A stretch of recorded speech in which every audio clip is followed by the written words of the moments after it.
Sunshine Radio Report! Unang bukas center sa bayan ng Mapandan nag-aalok ng libreng serbisyong medikal. Alamin ta ng balita niya sa pagbabalik ni Partner Sheila Balog. Per Sheila. Binuksan sa bayan ng Mapandan ang bagong urgent care and ambulatory service o bukas center ang kauna-unahang sa Pangasinan na nag-alok ng libreng serbisyong medikal sa ilalim ng Zero Balance Billing Policy. Pinangasiwaan ng Region 1 Medical Center, R1MC, nagbibigay ang pasilidad ng outpatient services, gaya ng konsultasyon, dental services, laboratorio, x-ray at minor surgical procedures upang matugunan ang mga hindi life-threatening na kondisyon.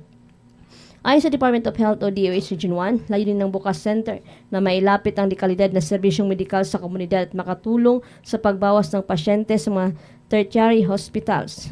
Formal na binuksan noong Pebrero 28. Inaasang makikinabang dito ang mga presidente ng Mapandan at karatigbayan gaya ng Manawag, Urdaneta City, Santa Barbara at Calasiao na hindi na kailangan pang mag-alala sa gastusin. Para sa Diyos at sa Pilipinas kong mahal, Sheila Balog, ka-partner mo sa balita at serbisyo.